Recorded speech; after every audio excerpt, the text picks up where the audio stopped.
Evening, everyone. This is a regularly scheduled meeting of the Waterville City Council. There are agendas available in the file pockets near the entrance or online on the City of Waterville's website. All items appearing on the consent agenda are voted on in one motion and vote. Generally, these items are routine in nature and do not require discussion. All items listed under unfinished business or new business are voted on separately. First, councilors will be given an opportunity for questions or comments. Then citizens will be given an opportunity for questions or comments. Citizens must identify themselves up at the podium or online. Finally, councilors will be given another opportunity to speak. Citizens who would like to speak on a topic that does not appear on tonight's agenda will have an opportunity to do so at the beginning of the meeting under public comment section. Pledge of Allegiance. Pledge allegiance to the flag of the United States of America, to the republic for which stands one nation, under God, indivisible, with liberty and justice for all. Disclosure or conflict of interest. Anybody got conflict with the vote they're going to take today? Seeing none, we have discussion items. Waterville Community Land Trust.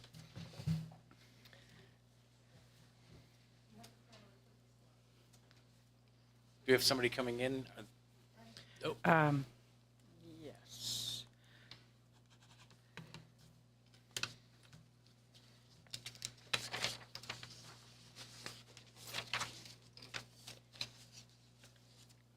There it is.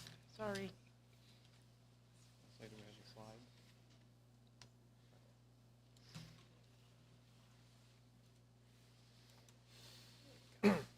Okay, so those are I'm Scott McAdoo. I'm the secretary of the Waterville Community Land Trust. So the Waterville Community Land Trust was incorporated in 2013 by a bunch of local residents to provide workforce housing and revitalize our neighborhoods. Go to the next slide.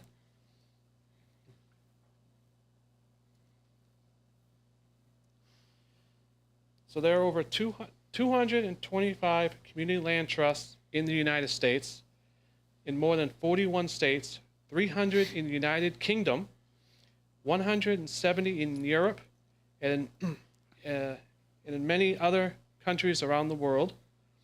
Land trusts are growing throughout the United States and other nations. Some are started by governments and other citizens. And you can see, just to give you roughly the ones that are here in Maine. Next slide. So as you can see here, home ownership has become unaffordable for too many. Each resale of the community land trust home remains affordable. This gives you an idea of the growing affordability gaps.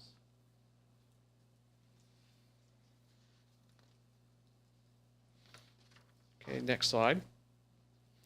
So how a community land trust works. So as you can see, how does a community land trust work? You see various sources of public, basically capital. You can see as is used by community land trusts to acquire homes in geographic focused areas. And mainly right now, like for our geographic, we're the Waterville, but we're kind of trying to focus more on like the south end right now, and if we can expand to other areas, we will. But next slide. How community land trust homes are sold. So you see, community land trust tweak normal process of home buying. A new resident buys their home outright, but the land is leased underneath the land trust. So in other words, the homeowner owns the home, but the land trust retains and keeps the land. The homeowner then pays an annual fee to the land trust to help support the operation. And it also helps in the end when the house is resold, because the land trust owns the land. We retain the land, and thus it keeps the house affordable to the next homeowner. Next slide.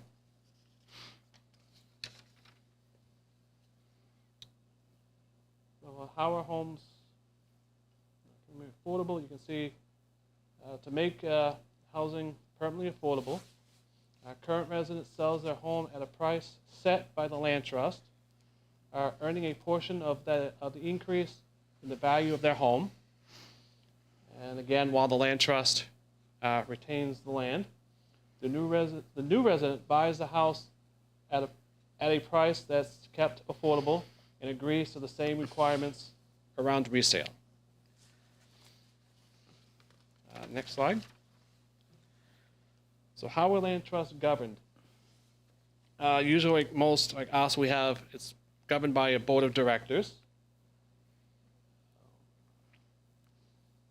And then other like board of directors, other community members. Some are governed by.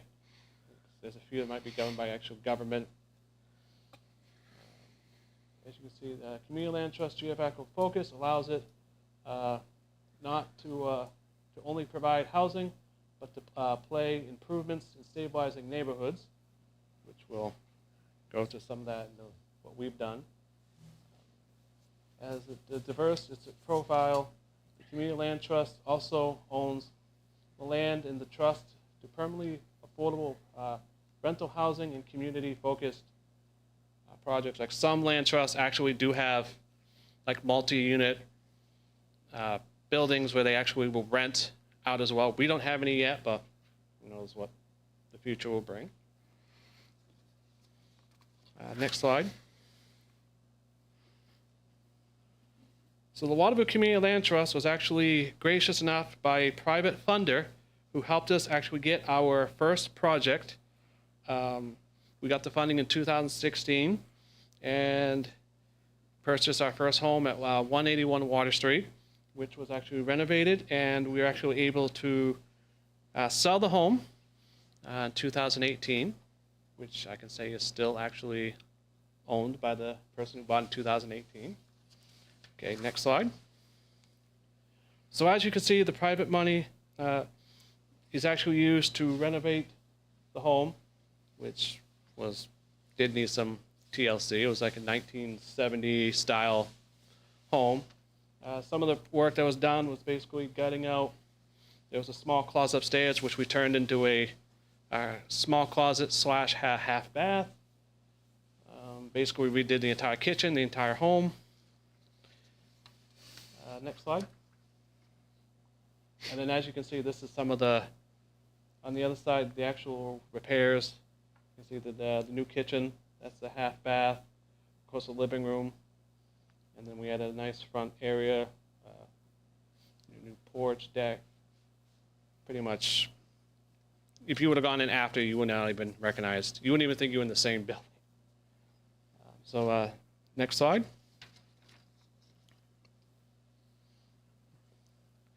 So as you can see, not much has changed on the street for many decades. Community land trust invest in these neighborhoods where others basically suffer dilapidated. We're trying to actually, hopefully as we do it, more will come on board and revitalize the neighborhood. Next slide. So we actually lucky to purchase our second home at 3 Moore Street. And just to go show you some of the disrepair, this was actually outside, and there was actually a fire in the building in front of it, which actually damaged the siding. The porch was just falling apart. And as you can see with the work we've done, you can see the brand new siding, whole brand new porch, which actually added a nice little kind of deck space. And this is actually, I don't know if you ever go by Water Street, this is actually the side that you see from Water Street when you're driving by. So you can see what you did see compared to what it is now. You know, again, that investing into the neighborhoods and trying to revitalize neighbors. Next slide. And again, this is some of the work at 3 Moore Street. So long-term preservation of private and public investment in affordable housing. So next slide. And then, of course, after renovations were done, these are actually our second home. These are our new homeowners. As you can see, the land trust also promotes pride in owning a home and hopefully making dreams come true for somebody who didn't think they could actually afford, their own home or a nice house. So next slide. And actually, the Waterville Community Land Trust, we don't do homes. We actually, if many of you know, down on Water Street, we actually purchased property. There was actually 2 homes on it, which were they were kind of beyond repair. So we took them down, and we're actually working on building a nice park down there, which is ongoing. We're pretty soon we're going to start plans of the next phase. We do actually right now, I encourage you to go down there. There's a little bench, a little walking, little path, little parking area, a little seating with plans in the future to add little walking areas to go down to the river. We also help out many community events. This summer we had the opportunity to be at the South End Neighborhood Festival, which that birdhouse was actually, was it signed? I wasn't over there. It was actually signed by the people who actually went there, and that birdhouse actually is now at our park. So if you go by, it's actually on a nice post. It's so anybody can go down and see everybody who signed it. And just that go show you how the land trust also supports our community. I forgot at the bottom that the bench I was talking about was actually dedicated to a longtime South End resident, Charlie Poulin, who actually I've heard that he actually, not so much now, but in the summer, he actually walks down there and actually sits on the bench that's actually named after him. So. Next slide, please. Thank you, Scott. Purpose of this little demonstration is to talk to you also about the combination that cities and land trusts do, and they do it all over the country by working together. In many cases, cities actually form their own land trust and then spin them off to be a private nonprofit. In this particular case, and in many cases in Maine, they've been established by local residents, as we were. So next slide, please. And a few years ago, we worked together in 2021 to have an award awarded to both the city and the community land trust for the purpose of showing that the city works a great deal in its neighborhood. This was the so-called Milliken Project, which is a specific part of the South End where we have been focusing. And the reason why we were awarded it is not only because of the work that we've all been doing, but also because we focused on a neighborhood, meaning that you can have more of an influence on a neighborhood if you put an investment in it than if you spread yourselves too thin. Next slide, please. And what's interesting is we have been guided almost exclusively by the city's comprehensive plan. And so all of the functions that the city determined that it needed to do back in 2014, and clearly has never really had the full-time staff to do it, it has really been delegated to the nonprofits. And we, as a nonprofit, we've been working a great deal on the housing part of the comprehensive plan, where we spend a lot of time working on the neighborhood groups of revitalizing the neighborhoods. Next slide, please. We also work on the recreational aspects of the comprehensive plan because we do focus on the parks in the community. We both have our own park, but we also help do some work in other parks in the community, particularly the South End. Next slide. And there is also the 2007 South End Neighborhood Association Strategic Plan, and we obviously have been following that quite carefully and have been providing a renovation of homes and also emphasizing home ownership, which has been something the South End neighborhood for a long time has been finding that it's a desirable feature for their community. Next slide. We're also doing a small home repair pilot program for Waterville. Habitat is also doing the same program. And this program I'll be reporting on more extensively in the spring after it's possible to actually get some work done. Next slide, please. And so we work for our residents and the city, and it is hoped that by doing the work together, we'll be able to accomplish more. I have to honestly say that I don't know of any community land trust in the country that has been that successful without being able to work with its city and its state. Next slide. And so these are the ideas that are being used now in order to promote the communities and the community work of Community Land Trust. For example, there are communities that donate land and buildings to Community Land Trust, and I have a couple of examples, but there are 3 here in Maine. One is the Kennebunkport. They are now building 25 new houses on land that was donated by the city. There is the Portland Greater Community Land Trust, and they are building about 14 homes in Portland on donated land by the city.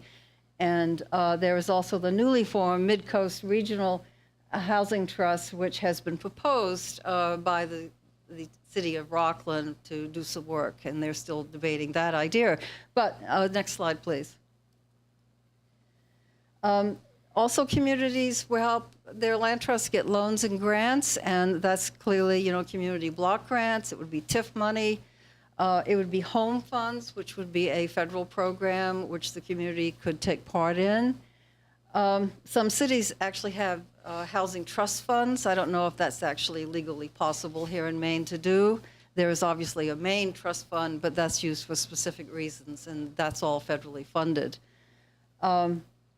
Also, if we work together in order to do projects together, we can use Community Solution Fund Grant from Maine Housing, which would basically double any investment that the city and the Community Land Trust makes.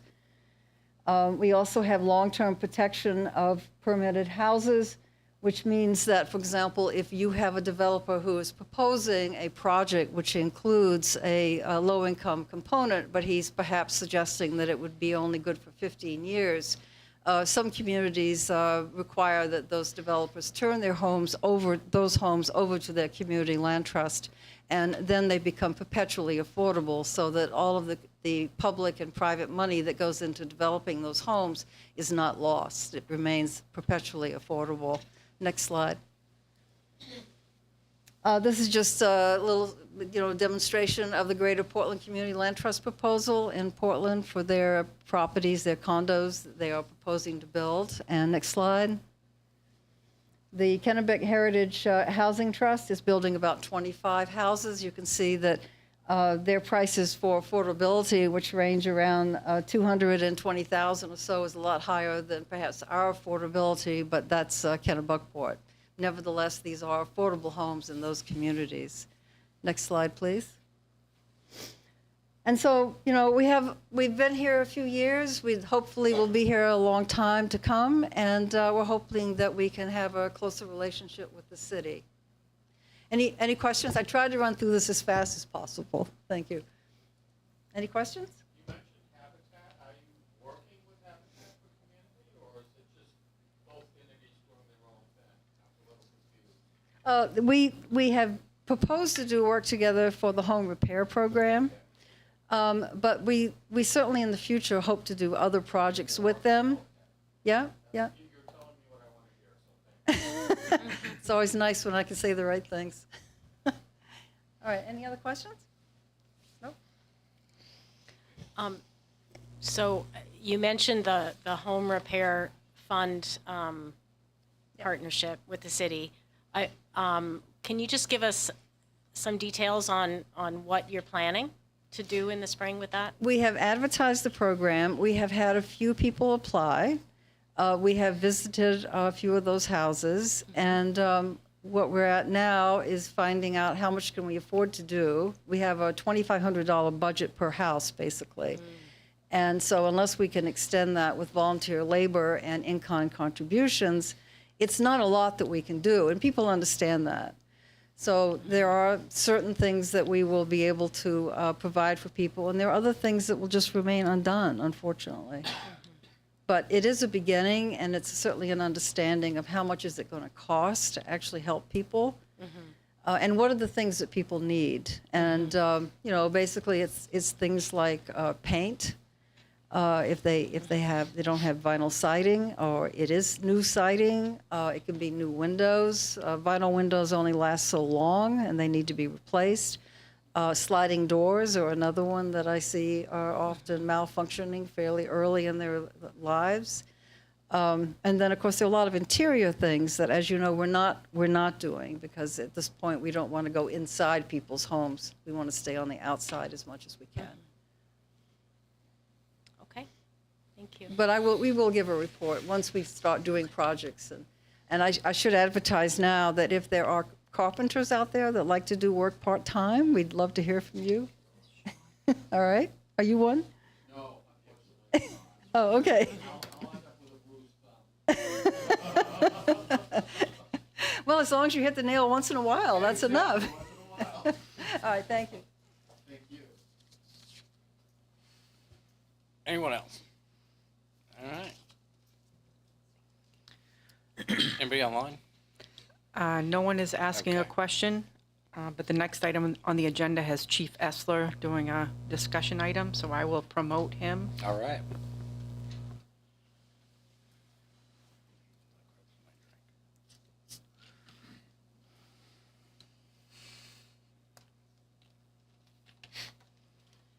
Chief Essler, can you hear us okay? You're muted right now, sir. I can. Can you hear me? Yes, I can. Thank you. Go ahead. All right. Good evening, and sorry I couldn't be with you tonight. I'm not feeling 100%, so I opted to stay home. Thank you. Tonight we're here to talk about delegated review, and delegated review is the short terminology for the fire department conducting reviews to supplement the fire marshal's office. I don't want to say 100% replace, but it's pretty close to a replacement for the fire marshal's office. So why would we consider delegated review here in the city? We deal with developers every day at the fire department and code enforcement. And this delegated review has been part of a plan that we put together a couple of years ago on how to streamline some economic development projects here in the city. So you'll note that code enforcement moved to the fire department. You'll note that we hired a deputy chief to run our inspection division. You'll note that we also hired some code enforcement officers to assist in the development of the community. And the last step for us was really to look at delegated review. And all of what I listed, with the exception of delegated review, was outlined in the 2014 comprehensive plan. So not specifically, but all noted, the steps towards economic development. So if I'm a developer and I want to come to Waterville and build and I'm just going to pick a building, a hotel, I first need to go to the planning board to make sure that area is zoned properly. Once I figure out that the area is zoned properly, I need to hire an architect. I need to create a set of plans, and I send those plans to the fire marshal's office at the state. This is the #1 complaint that we've received over the last 3 years, and I will certainly defend the fire marshal's office. They're a great team of individuals, very smart, very talented, but they are understaffed like every state agency in Maine. And as a result, those plans often take 6 to 8 weeks, and I've heard of up to 12 weeks for developers to get feedback on their projects. They often don't return phone calls very well, and it leaves a developer kind of out there knowing, geez, is my project going to go forward? Is it not going to go forward? And in some cases, it will either kill or stall a project. And we've seen this, many of our local projects, I could name several of them, all ran into this similar issue. Once the building plans are approved by the fire marshal's office, they then come here to the city of Waterville, where the fire department and the code enforcement officer then reviews them anyway. So we do a review regardless if the fire marshal's office does a review or not. We also review some projects like residential housing that the fire marshal's office does not review. Or, for example, the propane facility that went up on College Ave, the fire marshal's office would not review that. That would be left to the local municipality. Once it's approved by the fire department, again, I'm going to send fire trucks to it. The fire marshal's office is not. So therefore, hydrant locations, connections of fire department connections, annunciator panels, all that needs to be reviewed by the fire department anyway. Once the building is built, the fire department and code enforcement will work with the developer during the phase of construction. And then when they're ready to occupy the building, the fire department and code enforcement goes back, does an inspection, confirms that everything is good to go according to what they submitted. And Dan in the code enforcement office will issue a certificate of occupancy. So this goes back to what is delegated review. So delegated review would essentially eliminate the need for the fire marshal's office to review projects.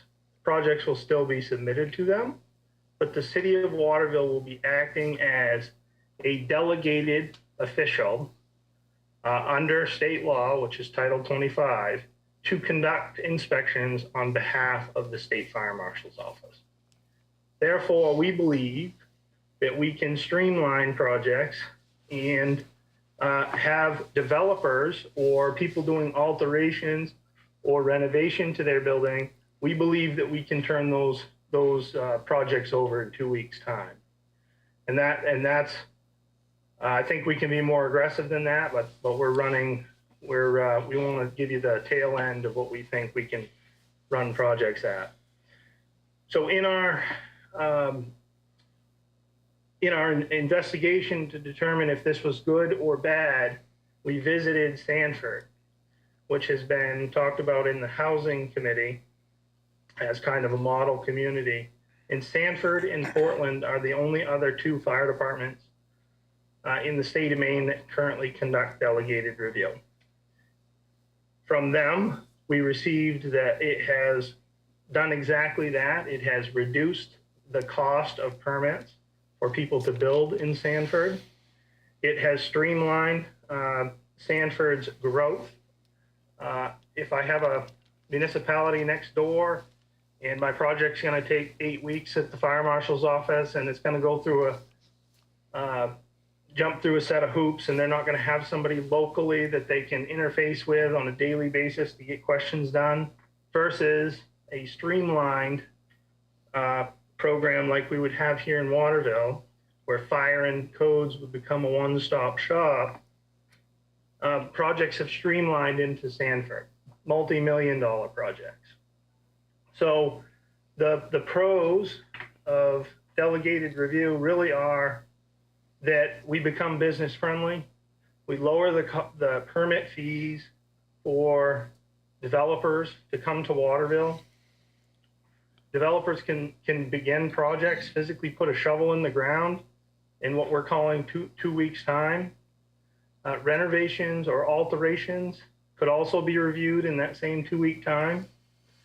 They'd have a local point of contact with the fire department that will not only return phone calls, but will actually put boots on the ground to look at what is the concern, what is the issue.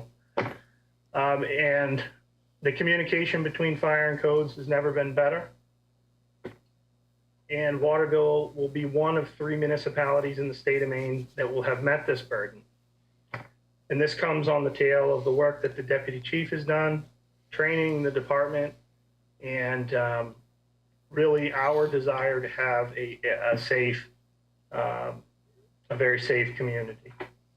The negatives of this delegated municipal review, as we see them, is we will have to change our fee structure, and we will essentially lose revenue often the same projects that we review today.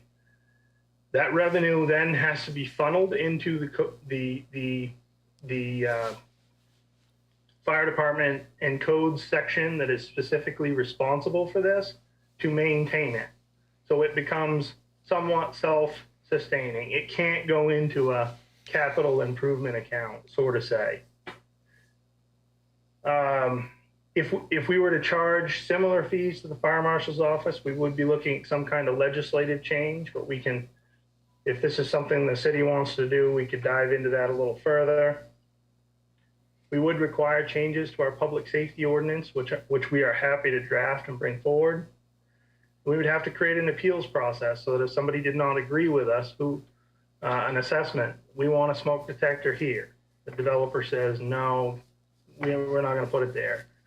What process do they have to appeal our decisions? And I will be honest with you, I've done inspections for 15 years and I've never had anybody appeal anything that we have brought forth, because all of our codes are pretty much black and white, and the public safety ordinance gives the fire chief the opportunity to bend codes to make sure that substantial justice is done in the interest of public safety. So every case is not cookie cutter.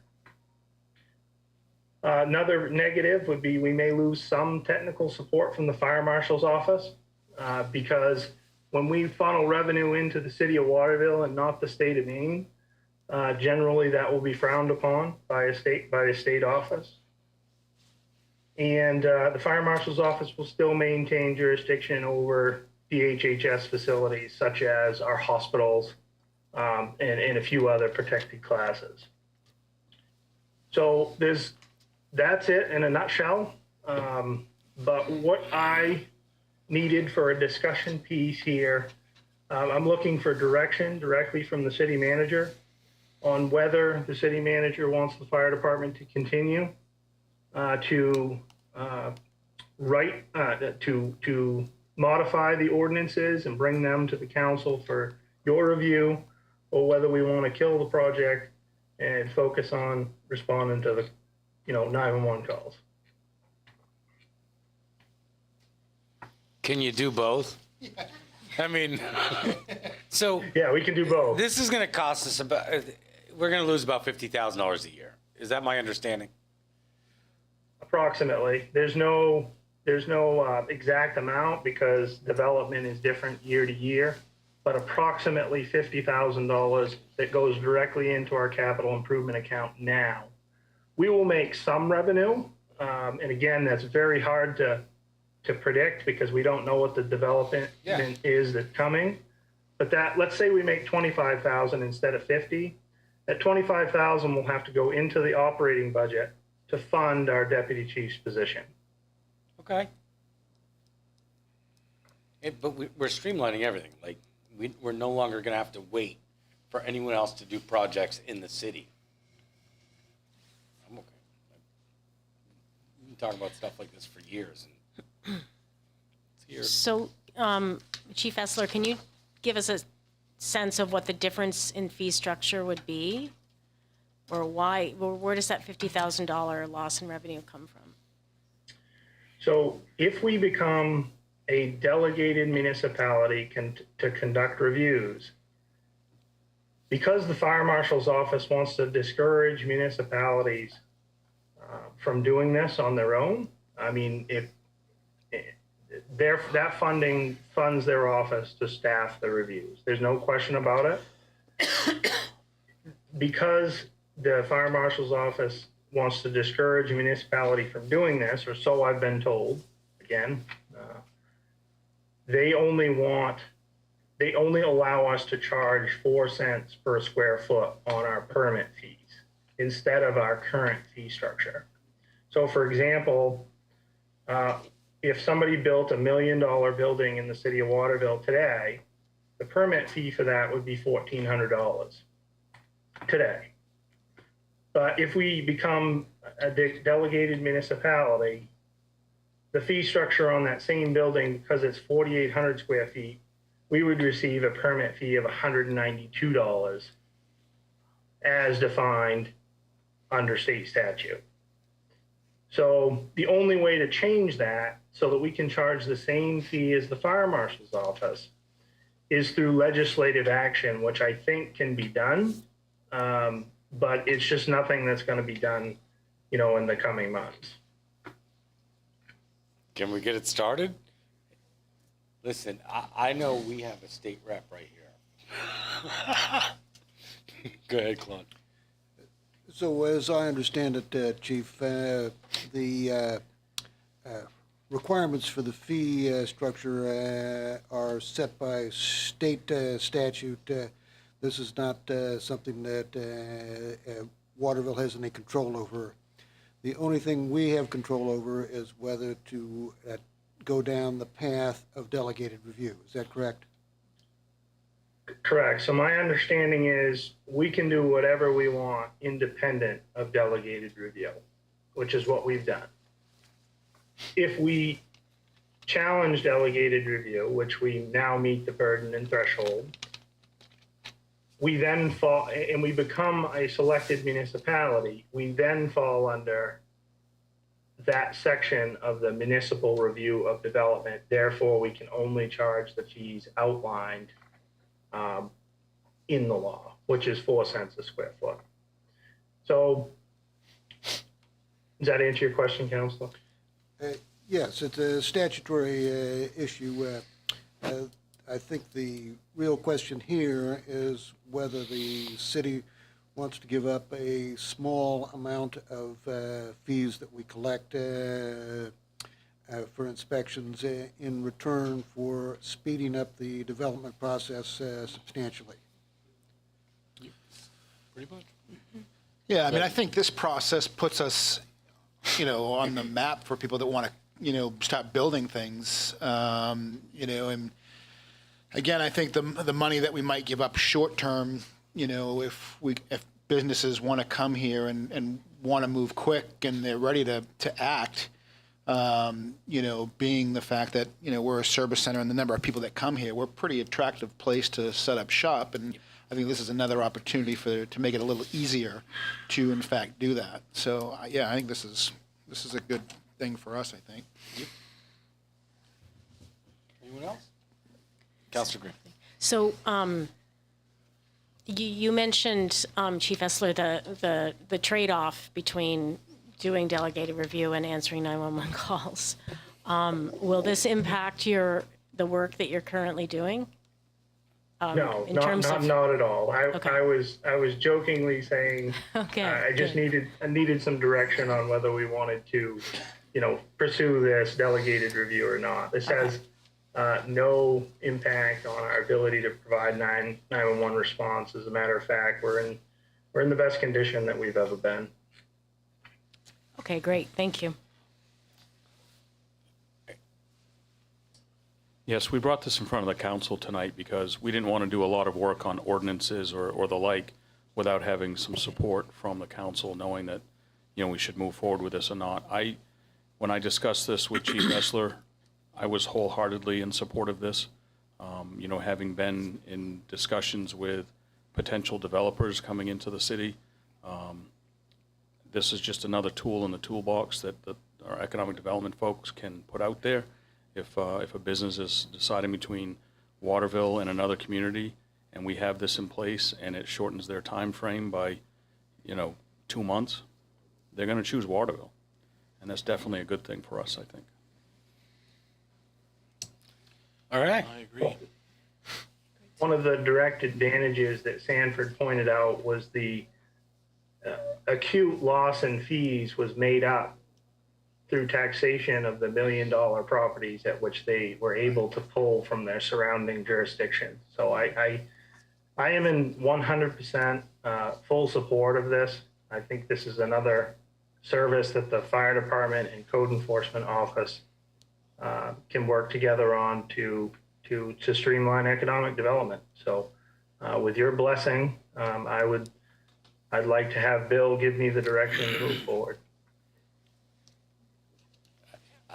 Bill's reading the room. I think he's good. He knows. Get to work, Chief. All right. Before you go offline, I just want to thank you and the department for your service during this weekend with our temps. I know not a lot of people may realize it, but the fire department was working hard, making sure people were safe, and we appreciate that. Thank you. Thank you very much. We got a talented group of individuals that really care about our community, and it doesn't matter whether it's on fire or whether it's really cold temperatures or what it is. We're gonna try to step to the plate as the police department does as well to try to meet the needs of the community. So thank you very much. Thanks, Chief. All right. City manager report. Yes, so you do have a report, a written report in your materials. It was also available online for the public to be able to see. There's 12 items in there that I've updated council on. One of the things I was going to mention, Councilor Green, was the work of the police and the fire departments this past weekend. The team at City Hall and in the fire department and police departments were working on Thursday and into Friday to make sure we had appropriate response where needed.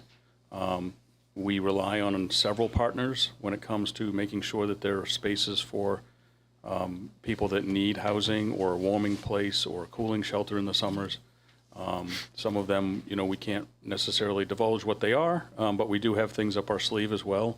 I think it's also important to note to people that if there are people that need rides during events like this weekend with the cold weather and maybe their power goes out and they need a ride to a warming shelter, they only have to call the local dispatch number at the police department here, and either fire department or police department will come pick them up and take them where they need to go to be warm. So that's an important thing for people to remember as well. The departments do their best and reach out to as many people as they can ahead of time. So kudos to them for their work. But if there are any questions about the written items in my report, I certainly would be able to answer those as well.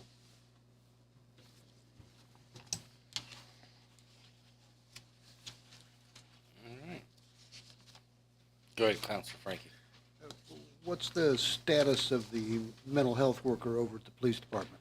Yes, so we did make an adjustment to the job description as I wrote in my report because the previous job description that we wrote, number one, the pay we had budgeted, we wouldn't be able to find anyone because it was more of a master's degree level position.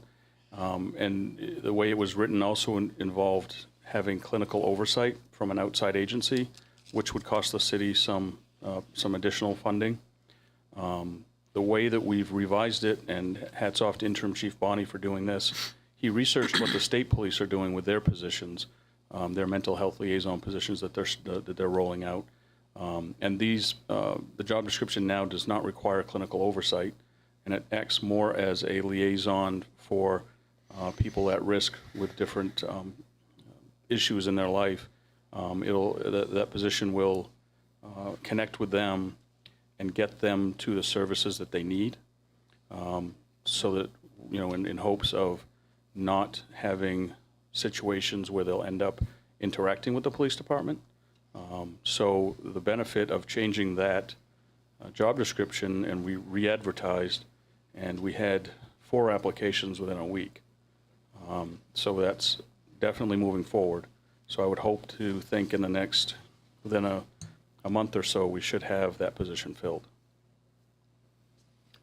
Thank you.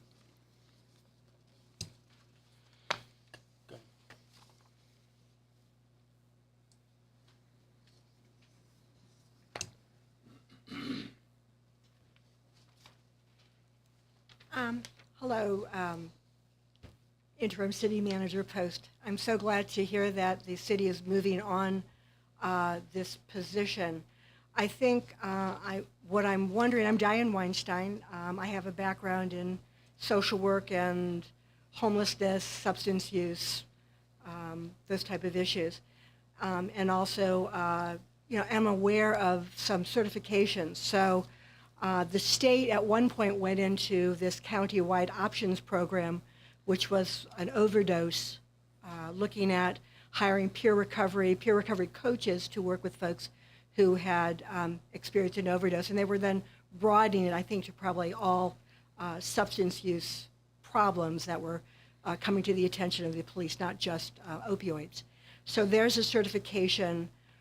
There's also a certified intentional peer support, which is a mental health peer recovery position. There's also something called an MHRT, which is a mental health rehabilitation technician. So these are all other certified positions. They're not master level clinical positions, but these are people with very, with expertise, have community support, have sort of national credentialing that have created our state credential programs. So I'm wondering whether or not you are making sure that someone you're hiring has one of those type of credentials, either the recovery coach, the MHRT, or the what's called SIPS, the Certified Intentional Peer Support. Working with Interim Chief Bonney, when we review those resumes, we certainly will be looking for folks that have credentials similar to that. Absolutely. It's not spelled out specifically in the job description because you try to cast that wide net if you can. Yeah. But yeah, we're certainly looking for those, and of course we can provide those training opportunities for whatever individual is hired for that position too. I mean, I know most of the, if someone's a peer recovery, most of those trainings are often free, or the state has quite a bit of money for that. The MHRT may be a little different. That's more of a actual, I think those are people that were serving on some of the crisis lines. Right. So I do think it's critical, and I would want you to have it mandated that people within a certain amount of time, if they don't come with that credential, must get it. If they don't get the credential, that then they cannot keep the position, because those are that really documents that person's knowledge. Well, we certainly will be looking at that.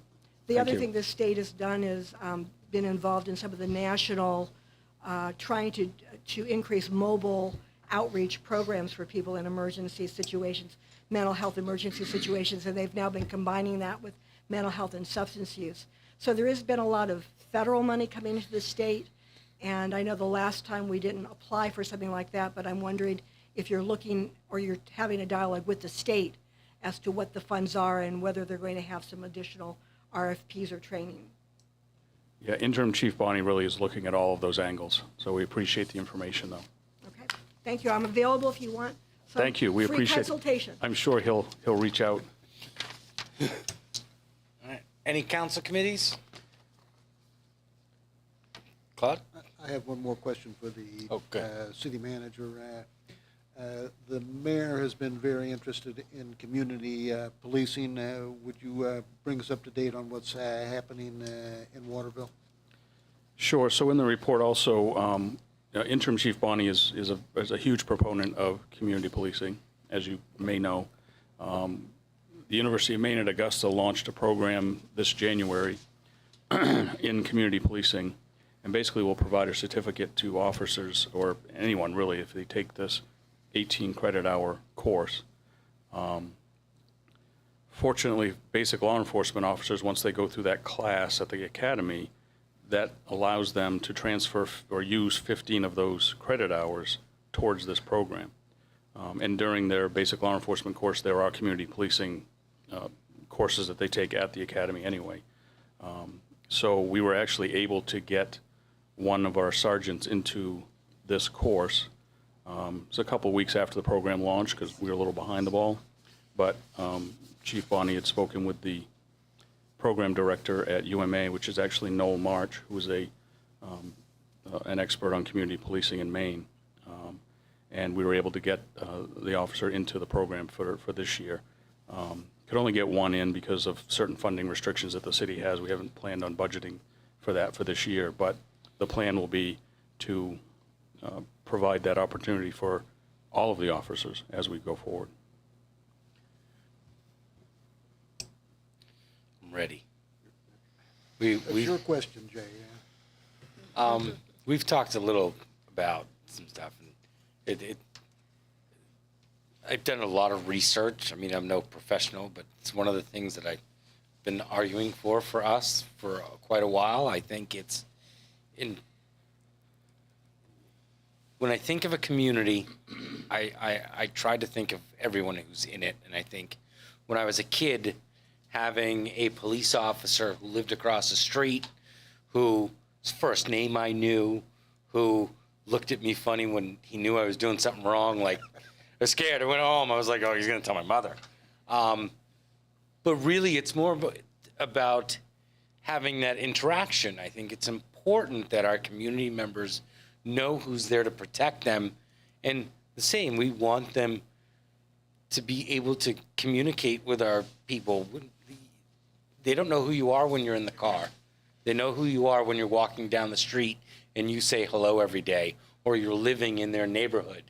That makes a much bigger impact. And as we can grow to be able to do something like that, having like a South End office or a North End office, someone who's committed to sort of living in that community and helping it, I think is going to be good for us in the long run. And I got a question. So when we're talking about community policing, is it just for a specific area? Nope. Is that just, okay, No, the whole city. Okay. It's about changing the culture. okay. So I appreciate the comments and the direction we're going with community policing. What I was interested in my conversations with the person leading up the study of our department about community policing is that it's also really about engaging all of the partners in the community. And I that wasn't an aspect that I had been aware of. When I think of community policing, I think of the same thing. The officers on, sort of hanging out playing basketball is kind of the standard image. But I think this idea of having the police department really in close connection with the community organizations that know the people in the community, as you say, is key. And so I'm hoping that that we can also go in that direction and make sure that we're involving our wonderful agencies and organizations in the work. And that's why having that mental health officer position and pushing that has always been sort of to lean on this, because that's really what we want. If you're communicating and we know that people are having issues, let's not wait till there's a big issue. Let's try to connect you with the services that you need so that you're not falling through the cracks. I mean, we can try to help as many people as we want to. They have to want to be helped too. And this sort of brings all of it together. And also, too, I got another thing. So when we talk about mental health officer, why can't it be I think just that word mental health is very heavy, like a resource officer, because like that, it feels like targeting mental health, it's not. I think that's another component. I think at some point we discussed earlier in the evening that that's a position where the city really is lacking. We don't know who has the resources. How do we get people to those resources? We have to, I think that's going to be a component of that position. We funded it under mental health because we were able to use ARPA money to do it. But in the future, you're going to have somebody who can do those sorts of things, where we're connecting people to the services they need long before it's too late. Because for me, just the word mental health officer is just kind of isolated to that. And once you're talking about resource officer, you're coming in with a bunch of resources, not just for people with mental health, but for people without mental health. So can we change that? I mean, So go ahead. I agree that really what we're talking about here is a social work position, right? Yep. And mental health is a component of that. Maybe, I don't know what the right term is, but I also want to just say that I appreciate Diane's point about qualifications, and because we do want to make sure that that person is qualified to provide the resources that are needed in the situation and really offer that very different skill set to the police department than what they typically have in their training. Jay? Yes. Yeah, so the position really is what you've described, Flavia and Councilor Green. It is more of a person that's going to connect people to the resources that they need and be with them while they're doing that, but also to connect the resources that we have, the agencies in the city, with the officers as well. So it's a multifaceted position. I think the reason we stuck with mental health liaison is because that's what we had before. And we changed the job description, so it really isn't mental health liaison. So your point is extremely valid, that we need to change that title, and that we can do that. That's an easy thing to do. So, I have a quick question. So would the social or resource officer, would they like ride around with Waterville PD? Because the thing is, in a situation of crisis, it's usually when dispatch is on the radio being like, you know, we have a problem, and then you go there, and then you have to react to what's happening in front of you, and sometimes things can go sideways. But Sideways quick. if the resource officer is already in the community, he already knows that person. So there is a personal relationship there. How do they introduce each other to it, though? That's my question. How do we Yeah, let these people that's- know Yeah. that this is an outlet for them?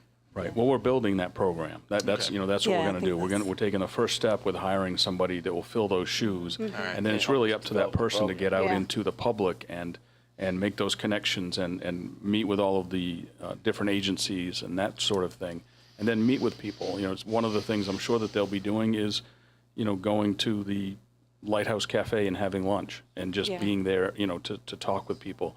They're not going to be responding with police officers in those situations because that's a liability for us.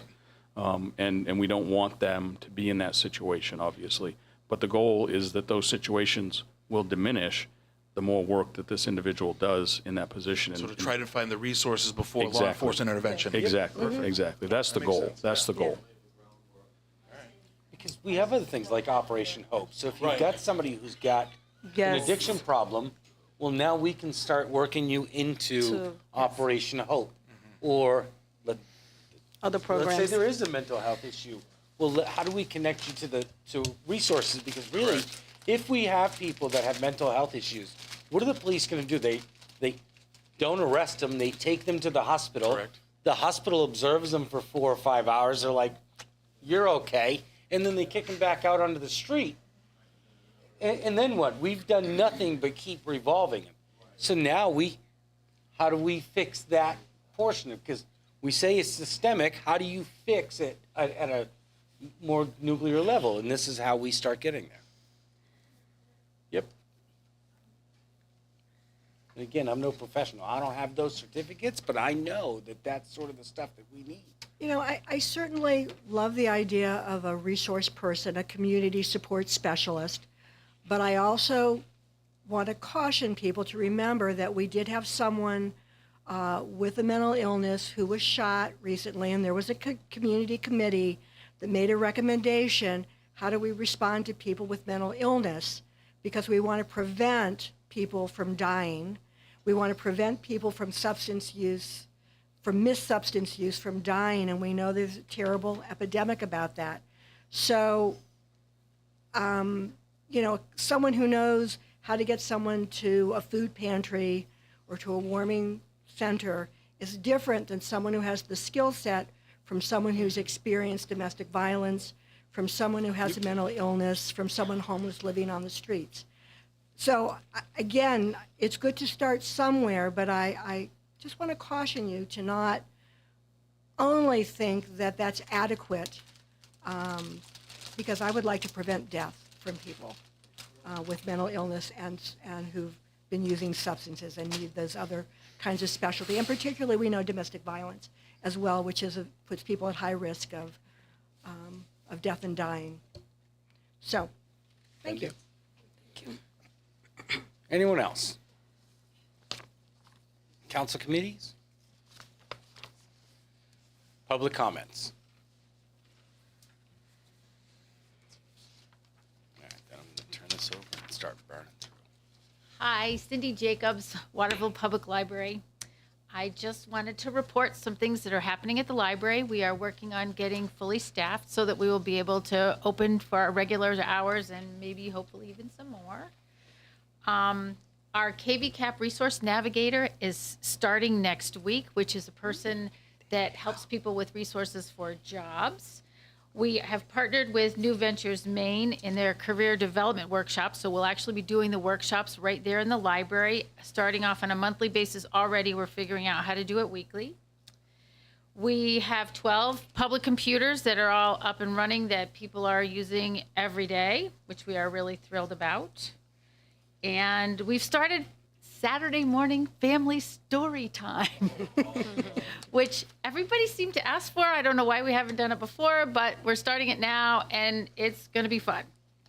And most of all, I want to thank the council for letting us pilot the parking, because I didn't even try to bring the list of compliments that you have received for giving the library parking. I know there's some, we might do some things with some barriers and things like that, but people are thrilled. We have the elderly that are thrilled. We have moms with little kids that are thrilled. People are thrilled they can drive up in their 15-minute space and just drop their stuff off. The place is hopping, and we're getting lots of wonderful feedback, and I just wanted to share that all with you. Thank you, Cindy.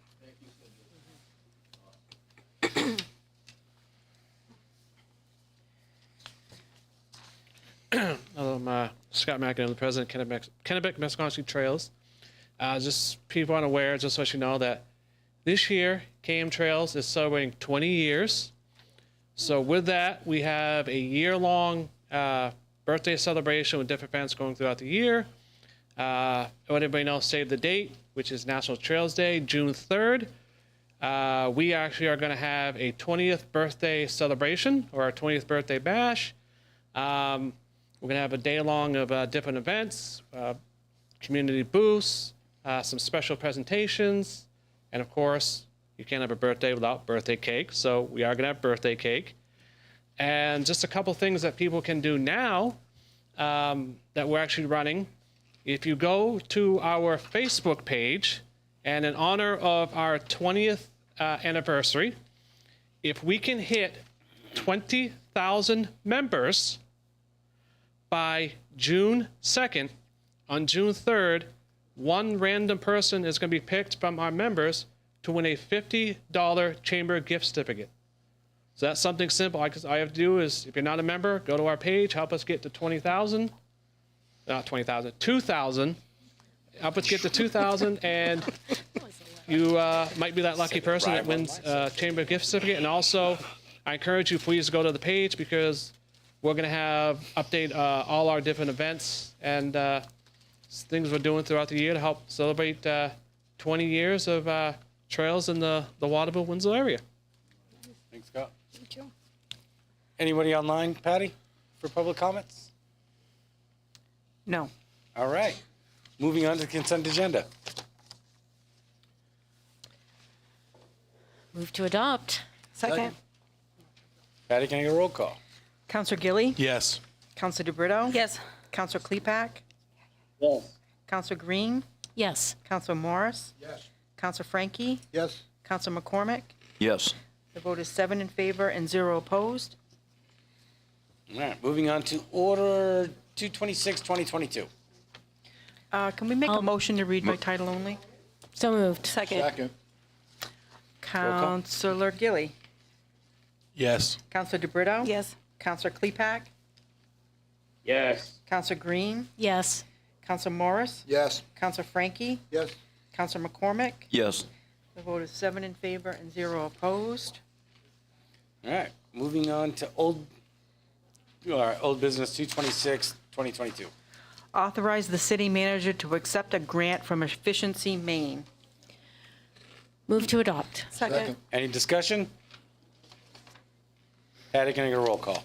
Counselor Gilly? Yes. Counselor DeBrito? Yes. Counselor Klepak? Yes. Counselor Green? Yes. Counselor Morris? Yes. Counselor Frankie? Yes. Counselor McCormick? Yes. The vote is 7 in favor and 0 opposed. Okay. Moving on to old business Order 228, 2022. 228, huh? Approve amendments to the solar energy facility site lease agreement with HEP Broadhead SPV LLC. Move to adopt. Second. Any discussion? There should be an amendment to this as well, Patty. Yes. So this lease had to be amended since the first reading back in November. And Randy, the airport manager, can probably give a brief description as to why. If you wouldn't mind, Randy?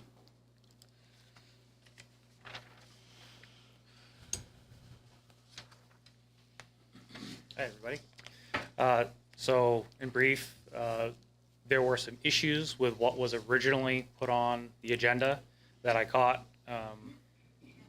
and it would have violated our agreement with the FAA on several different fronts. So I met with the developers of the solar farm, as well as the city manager and city attorney, and we made the corrections that were necessary.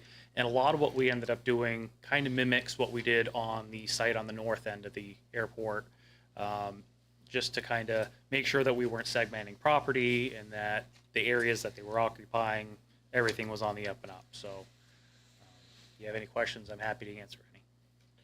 Well, just very briefly, what exactly did we change since the last meeting?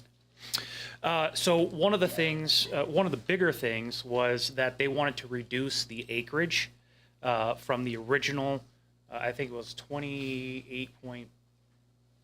They wanted to reduce it by several acres. When the project came to its initial fruition, we had a land release done by the FAA, which involved, I have a binder about this thick of all the things that it involves.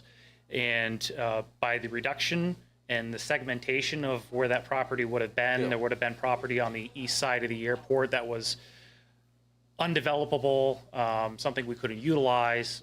Again, in essence, segmented. That doesn't, that's not compatible with our land use agreements and our grant assurances. So that was the bigger change. The other change that we made was we required them to put some fence in an area to kind of conjoin with our existing fence, and by doing so, it makes it appear that there's land outside of the leased area that is inside their fenced area. So it's more of a written agreement that we're not going to charge them for that land, but they're going to pay and maintain the fence in that property, so we don't have to. Okay, so basically a couple of minor administrative adjustments. Yes. Okay, thank you. Any other discussion? Did you have any questions? No. Patty, can I get a roll call? Well, So we have a motion to amend that's right. the second Yeah, so moved. version. Second. Thank you. So we'll vote on the amendment. Yep. Counselor Gilly? Yes. Counselor DeBrito? Yes. Counselor Klepak? Yes. Counselor Green? Yes. Counselor Morris? Yes. Counselor Frankie? Yes. Counselor McCormick? Yes. The vote is 7 in favor and 0 opposed. So now we need to move it as amended. So moved. Second. Yes. Not going to get a roll call, Pat. Thank you. Counselor Gilly? Yes. Counselor DeBrito? Yes. Counselor Klepak? Yes. Counselor Green? Yes. Counselor Morris? Yes. Counselor Frankie? Yes. Counselor McCormick? Yes. Vote is 7 in favor and 0 opposed. All right, moving on to Order 229, 2022. Approved grant of an easement to Central Maine Power, Kennedy Memorial Drive. Move to adopt. Second.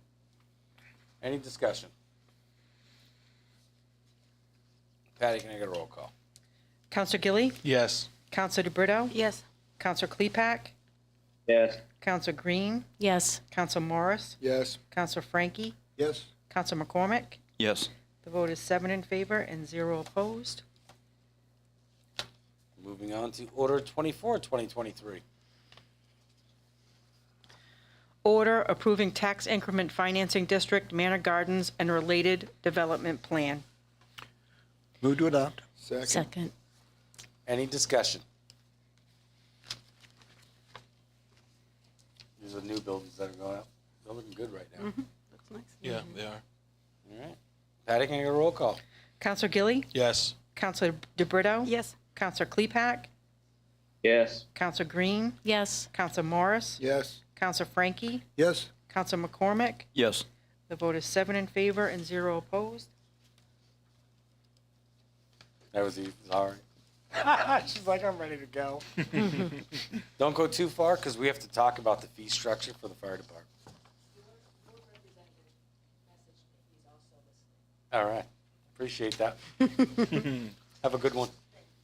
Moving on to Ordinance 29, 2023. Amend the zoning ordinance, 6 Cool Street. Move to adopt. Second. Any discussion?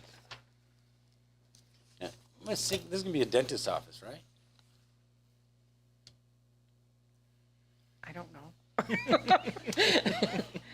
Anybody know? Like, it's supposed to be a like either like a doctor's office or a dentist's office. Yeah, should we? Okay, good enough. Well, you better get it now. All right. Any other discussion? Patty, gonna go roll call. Counselor Gilly, Yes. Counselor DeBrito, Yes. Counselor Klepak, Yeah. Counselor Green, Yes. Counselor Morris, Yes. Counselor Frankie, Yes. Counselor McCormick. Yes.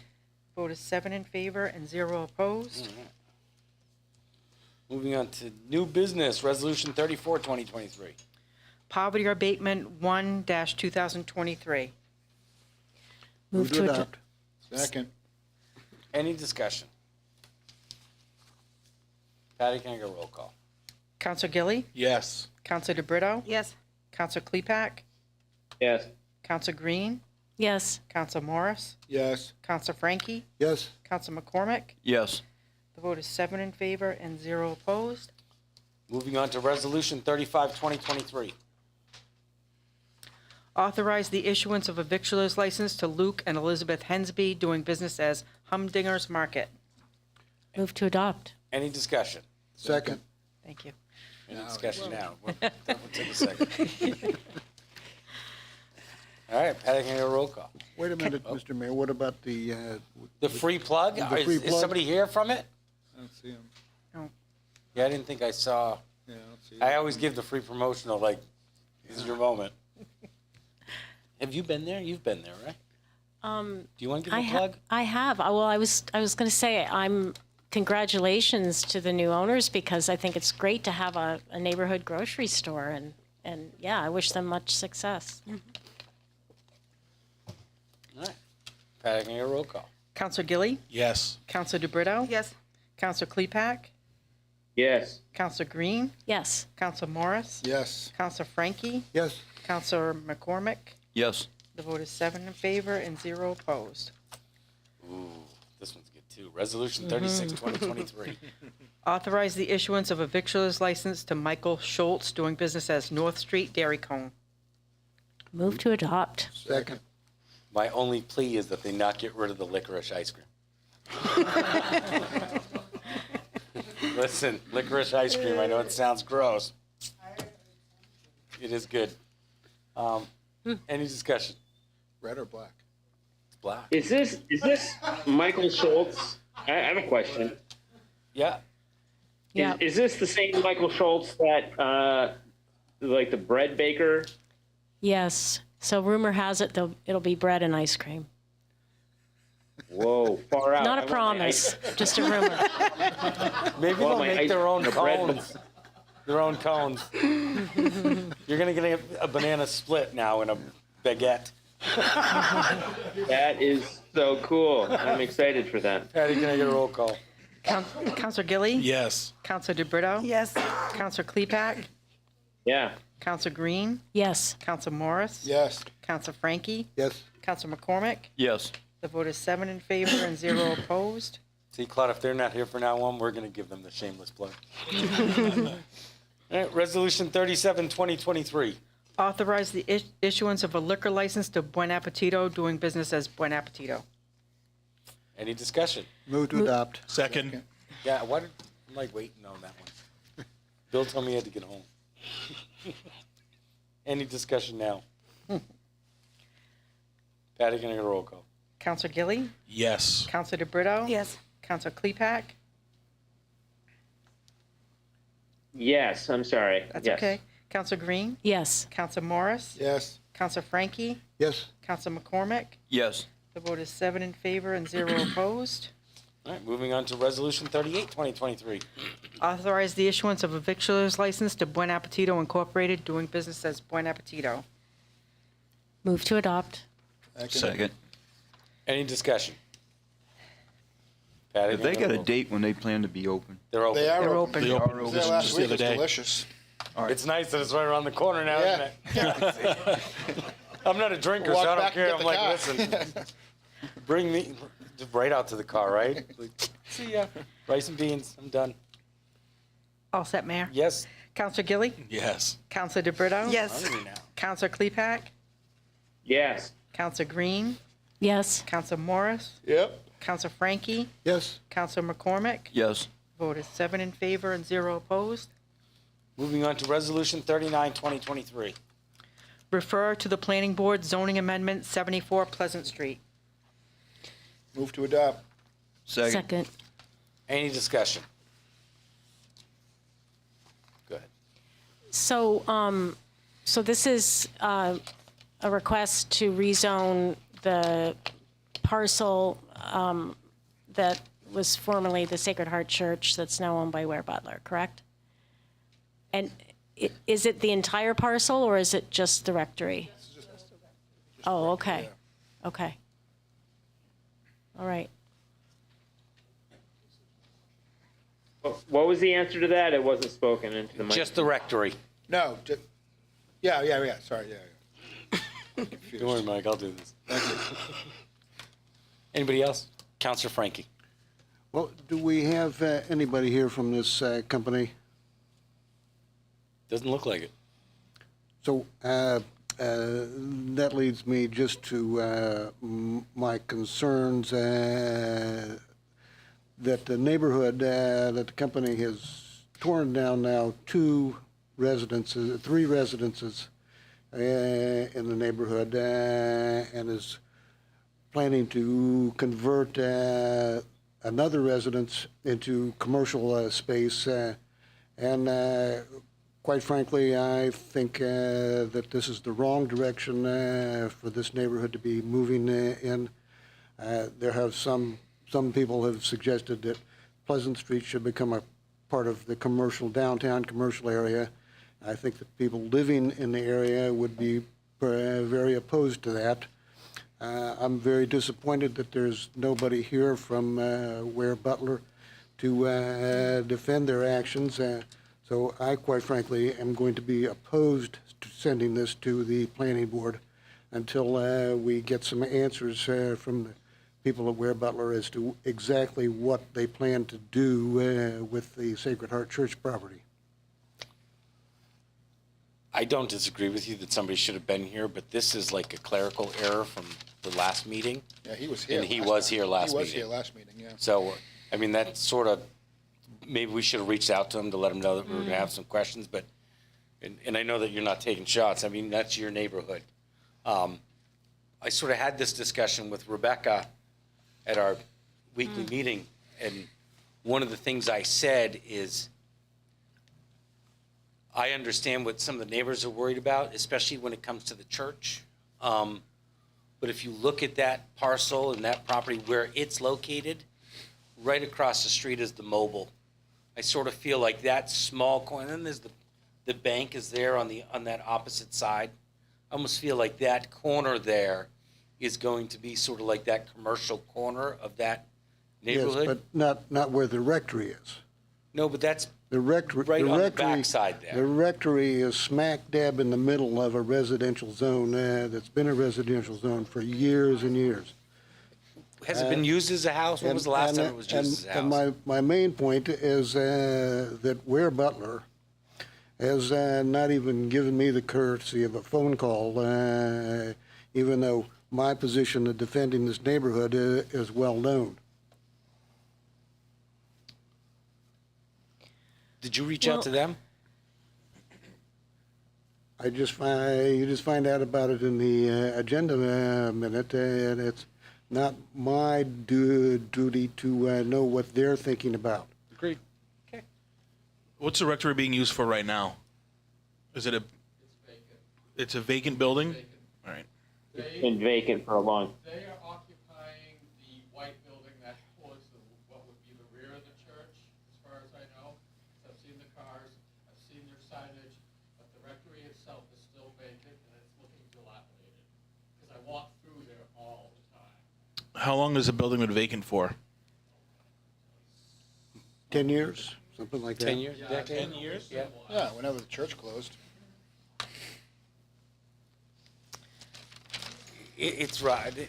Nobody likes to see their neighborhood change, and I think that Claude's right, that if you're going to be doing larger projects or changing the way that that neighborhood looks and functions, then you should sort of be communicating that to your neighbors. Like if I was going to put up a fence and Claude was my neighbor, I'd go talk to him first because I'm hoping that he's going to agree on the fence and that we can split it.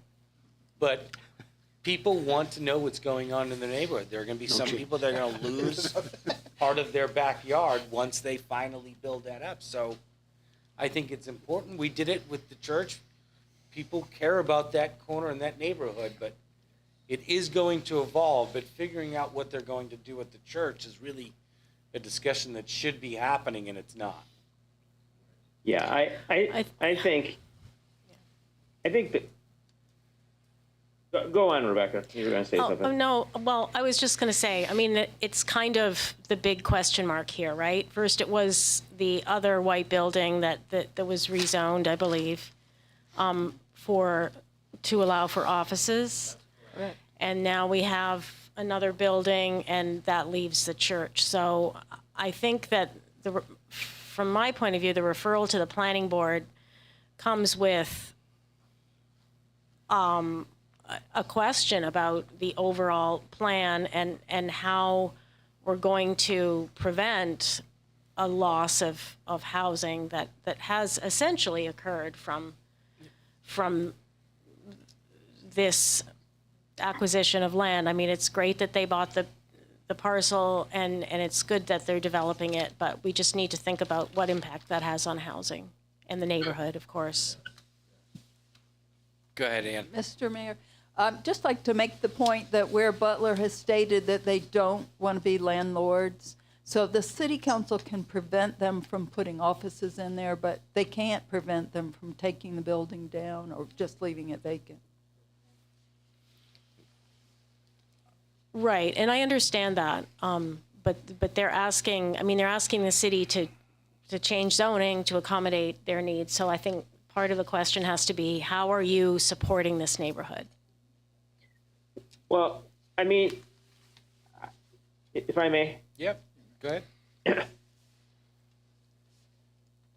The issue about this building is not really about housing in the neighborhood, because that house was part of the functional unit of the church, right? It was not, a family was never dwelling in that house, despite the fact that it may be amenable to that use. And certainly Ware Butler has stated, and you know, for good reason, that they're not interested in being a landlord in that space. I think thinking about, you know, loss of residential space, it's more about the broader block, the larger parcel, the larger footprint that entity is you know, expanding into currently. It seems that this parcel is a bit of an intractable problem, right? Because you know, the people that live in the neighborhood have been used to it being a church for a very long time. And it's hard to imagine it being anything other than that for them. But that's not going to happen. That's never going to happen in that space again, because of whatever covenant or whatever is on the property that precludes the property from ever being used as a place of worship for any other denomination. So that era of that land use is done. And, you know, we need to think about how it's going to be used in the future.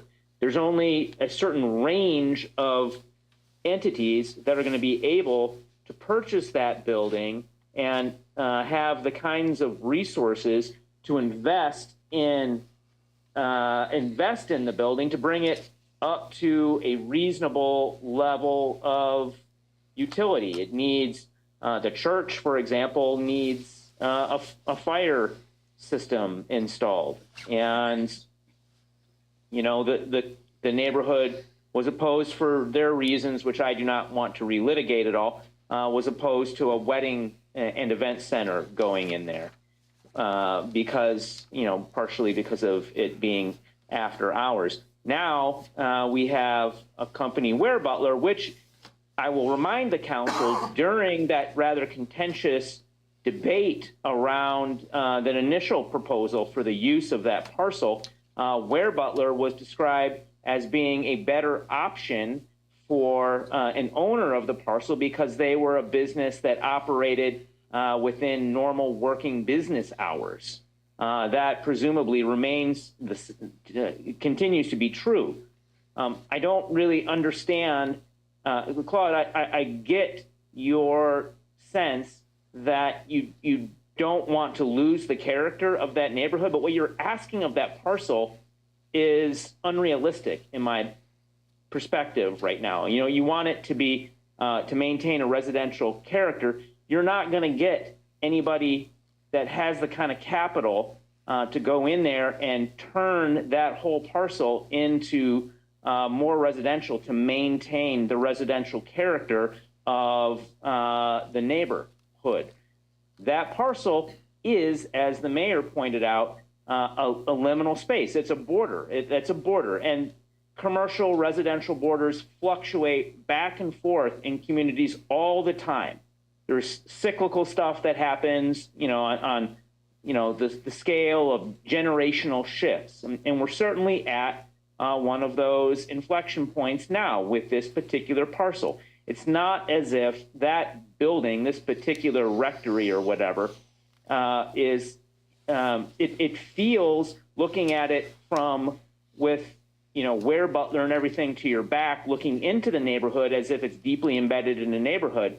But if you turn 180 and look the other direction, the mayor is correct. You pretty much see nothing but commercial in the other direction. So it is a boundary, and those boundaries flux all the time. I think to a certain extent, if you wanted to contain Ware Butler and had a question about the wisdom of having such a large, you know, home building materials company in the midst in that part of the city, that ship has sailed. The cat's out of the bag there, given the other properties along that larger block that they've acquired and what their plans are for their expansion. Ware Butler was recently bought out by Hancock, and Hancock is, you know, there's higher level stuff that's going on in the building materials industry that's driving all of this.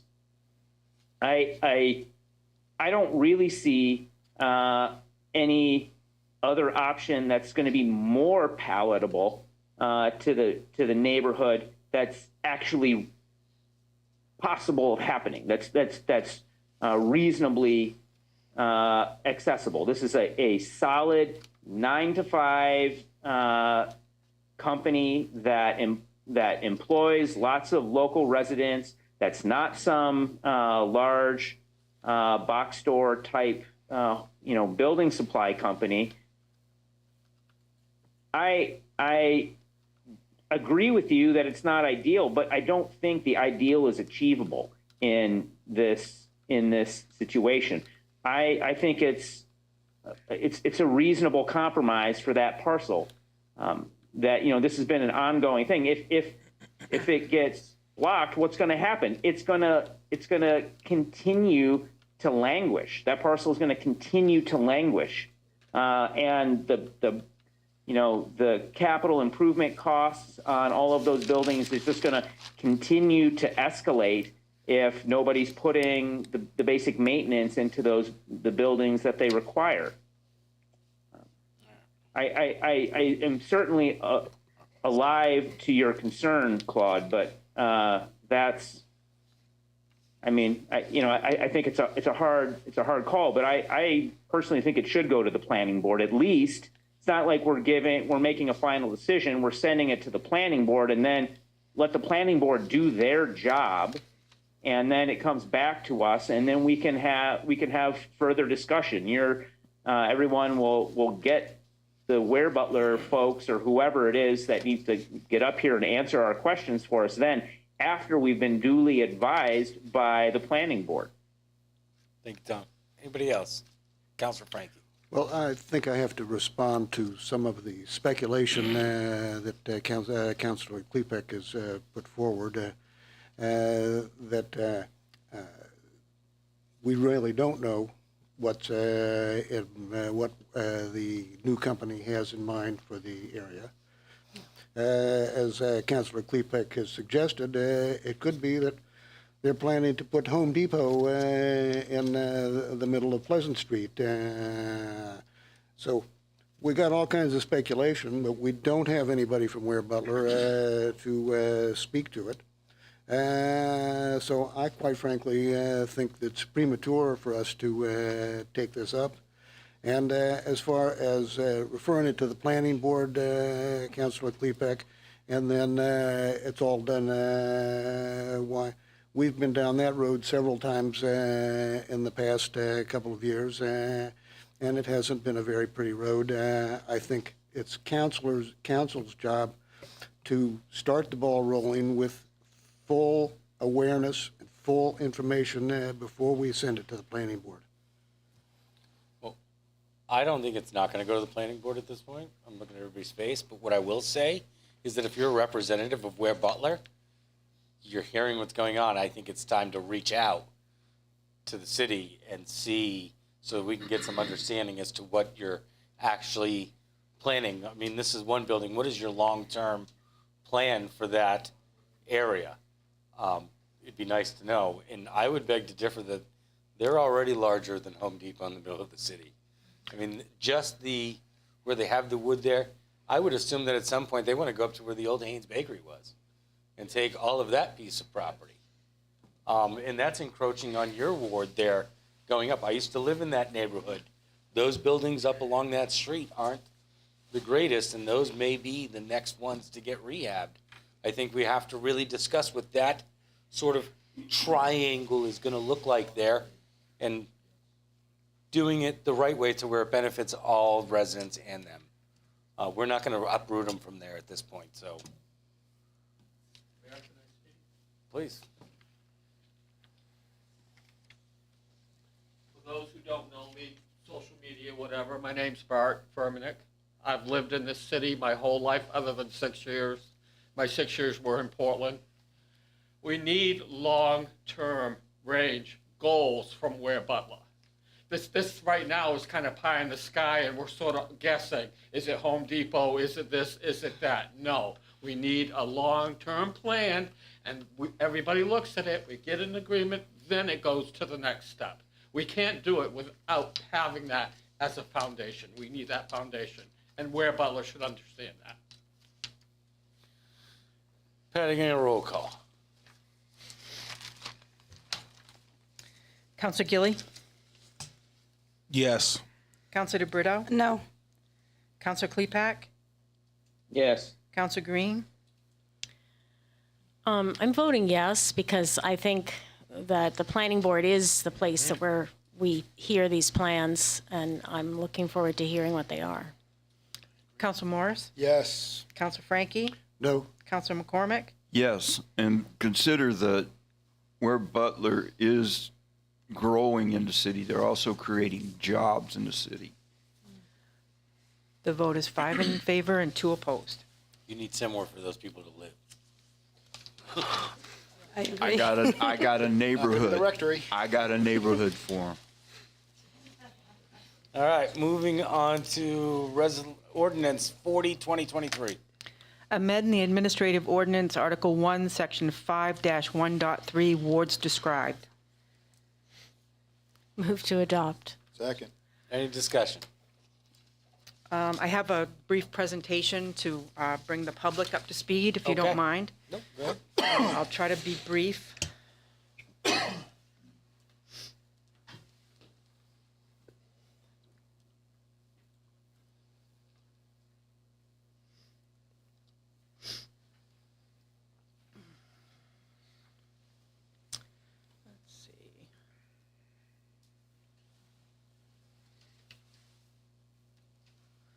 Okay, from the beginning.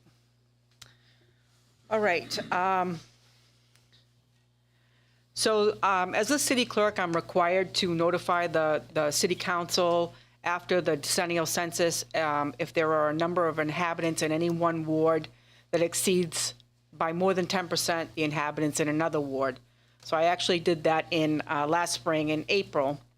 It's the city council's responsibility, according to our city charter, once they receive that information from the clerk, that there's a variance of more than 10%, that they're required to redistrict the city through an ordinance.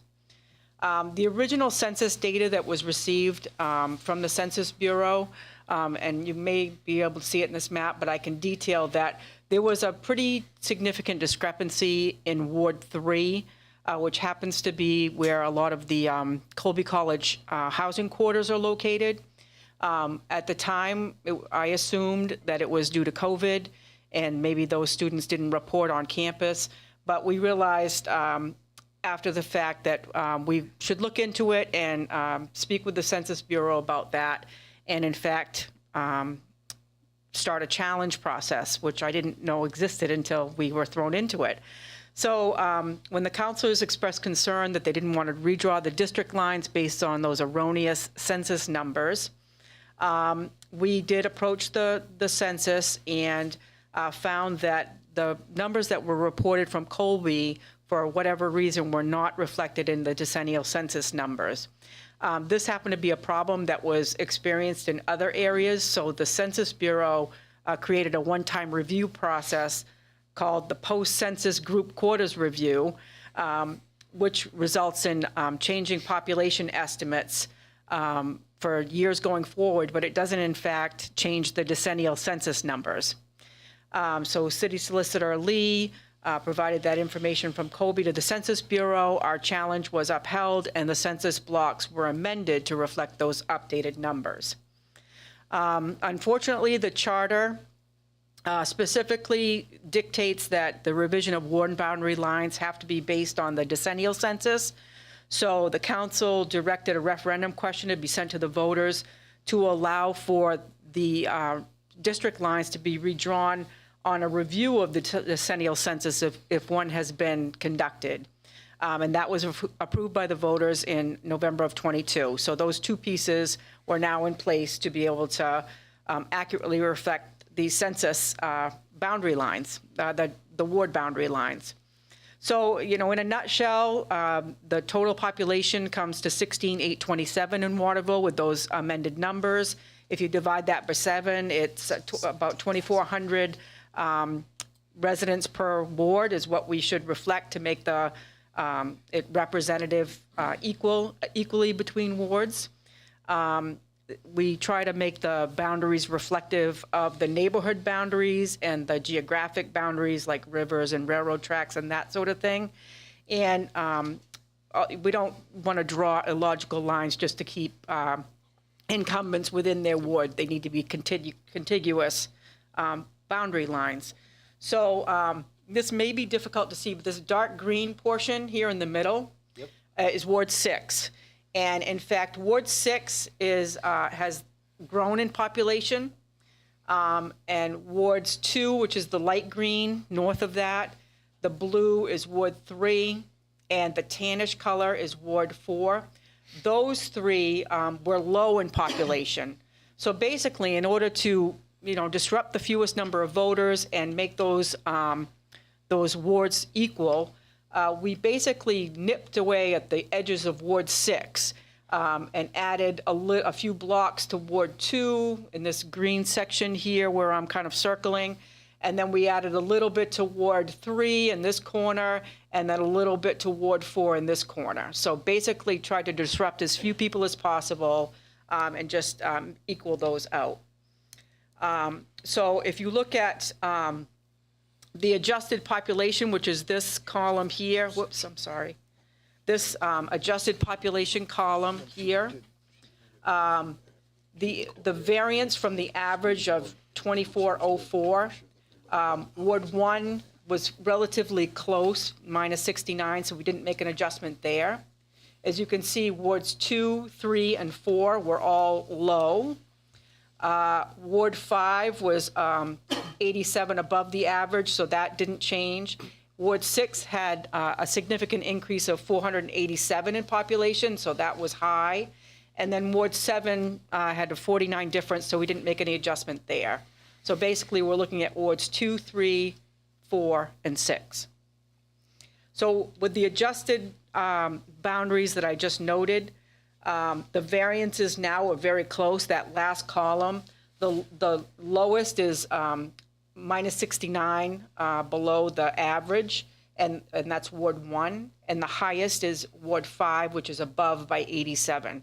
So that's a pretty close, range, if you will. So just to kind of review the timeline, in April, I notified the council. In May, we initiated the review of the census. In October, that was the deadline for the council, the 6-month period from April to October for them to redraw the lines. So the council hasn't been paid during this time because by charter, they're not paid until they redraw the boundaries. In November of 22, the voters approved the charter amendment. In December of 22, the census review was finalized. So today, February 7th, is the first reading of the amended ordinance, and the second reading will be February 21st. So I hope I realize that's a lot of information, but that's in a nutshell. Mike forgot he was getting paid. Go ahead, Claude. So we don't get paid until we do the second reading in this one? That's correct. I'm sorry. We better get that You're gonna get that special meeting. You're gonna get that little check. You want me to call a special meeting? Funny enough, that didn't apply to me. Isn't that weird? That's because you don't get to vote on it. Yeah, that's how it goes. See? Couldn't hold me captive. I do want to thank Senator King's office, though, because they helped tremendously. Bill tried to get a hold of the Census Bureau for like months. We were in that email chain. That was awful. And then Senator King, we asked Senator King's office for help. Scott Wilkinson out there, fantastic guy, helped us out a lot, connected us with the people that we needed to. This could have been a very, very long process that their office helped streamline. So I want to make sure that they get the thanks that they need. I would also want to mention Joel Greenwood at KV-COG. Yep. He worked on helping to, with data from the Census Bureau to adjust the ward lines, and he worked with me closely, so that was a huge help. First of all, I'd like to thank the clerk and Joel as well for doing this work. Really appreciate that. And I'd also like to note that what we're doing in terms of redistricting stands in stark contrast to the political redistricting that seems to be epidemic in this country. This is about the fairness in the size of districts, not about getting one counselor or another reelected or a new somebody new put in. This is strictly the way it should be. It's an administrative act. And again, thank you very much. It really is good. There's no gerrymandering. The data shows that this is what it should be. And good job, Patty. Good job. There was no simpler way to do what happened here. This was as straightforward as it gets. No, and you took all the politics out of it. Like there was none. There's no trying to save a counselor, keep people in a ward so that they can stay an extra week. Thank you. Patty, can I get a roll call? Councilor Gilly? Yes. Councilor DeBrito? Yes. Councilor Klepak? Yes. Councilor Green? Yes. Councilor Morris? Yes. Councilor Frankie? Yes, yes. Councilor McCormick? Can't count twice. The vote is 7 in favor and 0 opposed. All right, moving on to Resolution 41, 2023. Accept proposal for city manager search consultant. Move to adopt. Second. Bill, if you talk like the Micro Machines guy, we can get you home by like 10. I knew we should have gotten a room in the city tonight. You can stay at my house. Yeah, no, it's been a good discussion, though. It's been really good, so it's appreciated. So you do have 2 proposals from consultants in your materials. One is from Eaton Peabody Consulting Group, and one is from the Maine Municipal Association. Eaton Peabody's, well, I'll go back a little bit. So I contacted 3 other firms to provide proposals, keeping in mind that there's only 2 firms in the state, well, 3 firms in the state that I'm aware of that do searches for municipal managers. One of them really is more in the nonprofit sector versus municipal. So I received 2 proposals. One of the firms I contacted, which is in New Hampshire, is another closest state, obviously, declined because they're too busy. They have too many searches ongoing currently. The other 2 national firms that I contacted just simply didn't get proposals back to me in a timely manner. And they also stated when they returned emails, I think yesterday and today, that they're also pretty much overworked, which is kind of the way it is all across the country at this point, right? So the timeline that's provided in your council packet from Eaton Peabody Consulting Group, their proposal is $9,000, MMA's is $6,400.